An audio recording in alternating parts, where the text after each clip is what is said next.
So we all know that ESPN have done some like crazy things as far as like their rankings go. Just as far as everything is concerned, we know they've done some wild things. We saw remember the Raptor rankings where Caitlin Clark is, not the best rookie because she doesn't have the right Raptor. We've seen stuff like this. So like we have to take everything they say with like a pinch of salt, but this is their worst take of the season. This is their worst take of the WNBA season. And that take are the preseason power rankings. So we are going to read the preseason power rankings right here. And I'm going to probably do another video later on talking about how off they are. But we are going to be focusing on one of the worst prediction of all time. So we are going to be looking at the bottom to the top. So obviously this is top 15 players in the WNBA finals. Courtney Williams over McBride, Phoebich. I don't actually really disagree too much with this, to be honest. But let's go and let's say the last place they had Chicago Sky. New coach Therese Weissman has a lot of enthusiasm. The Sky, only 3 players are back. Elizabeth Williams, Dana Evans, and Marina Mabry. Elizabeth Williams got injured. Forward Izzy Harrison, Simon the Sky missed the season, is injured, and Diamond the Shields came back as well. And yeah, like that was the thing where it was like with Kennedy Carter, it was what she did. I don't think when it came to Kennedy Carter, no one knew what we were going to get from her. So fair enough having them 12th. The Mystics were projected to be 11th, which is actually a bit of a surprise because I thought they were a lot better than people thought.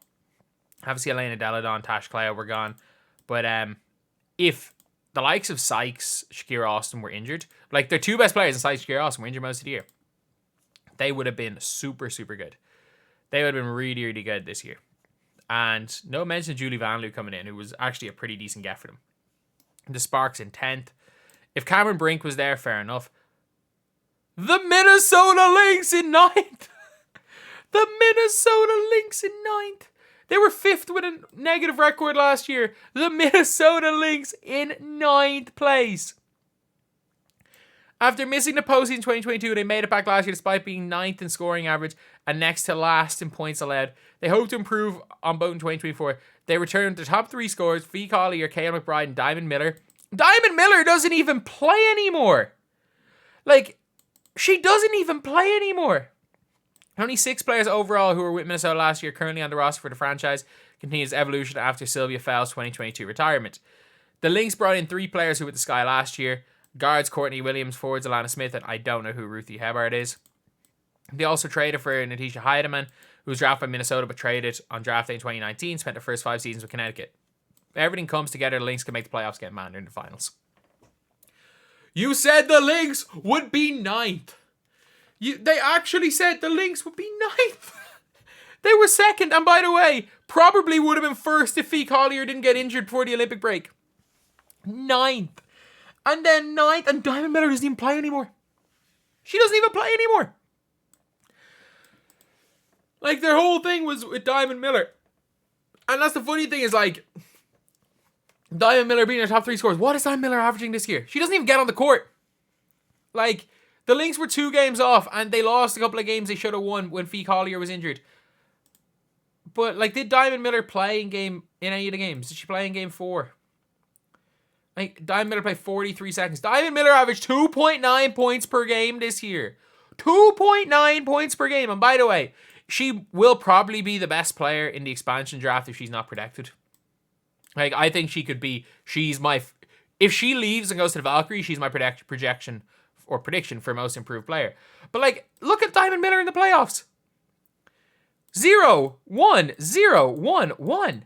And, like, obviously these are games she played in, which means that she played less than a minute in them. Like, she went, I assume at the start of the year she was getting burned, was she? May 14, 13, 15, 14, 3, 9, 1, 9. She played 23 in a loss. That was when Fee was injured. She went up to double-digit minutes when Fee was injured, and that was it. That was it. She didn't play in most games this season. Like, that's a huge one.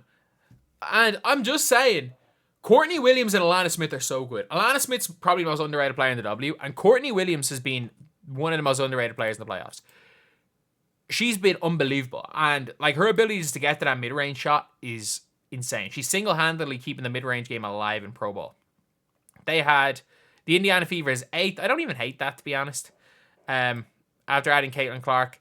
And I love how it's like Nalissa Smith is seen as one of their main players and not someone who just didn't play at all. Kelsey Mitchell's played 7 of her seasons and Fever is back. Just Kelsey Mitchell being back. And veteran guard Erica Wheeler started.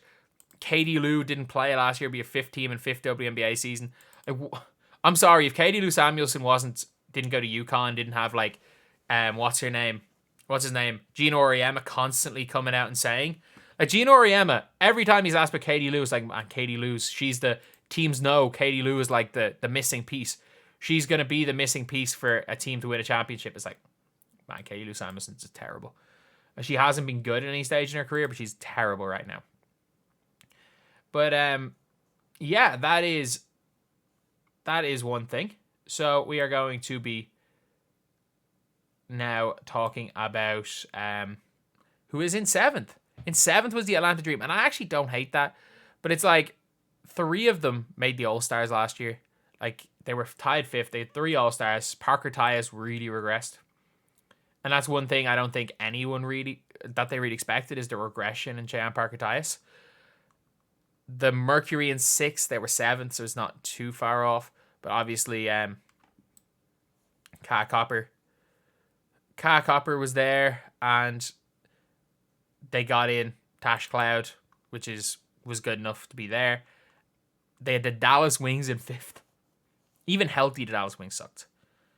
Like, the only thing keeping them out of the top 4 is how they will adjust without Satu. They were expected to be 5th, even without Satu for half the season. Like, Arike is an electric scorer, man. Arike doesn't get you wins. 3rd, I'm guessing. 4th was the Seattle Storm. 3rd, Connecticut Sun. 2nd, Liberty, I'm guessing. Guard Jewel Lloyd led the WNBA in scoring last year. She did not make a shot this season. She was, shooting like 20-something% from 3 and 30-something% from the field. Like, she could barely make a shot. In her 4th year in the league, Ezzie Magbegor has had her best season in 2023. Ezzie Magbegor's been great.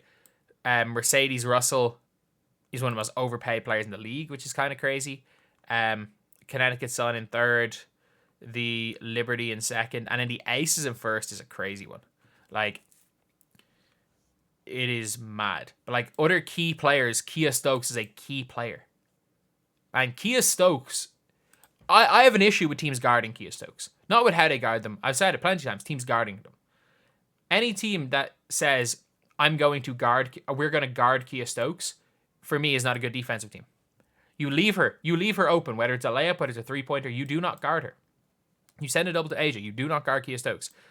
They prove by winning Game 4 of the finals without injured Chelsea, Gray, and Stokes. They have grit, not just a ton of talent.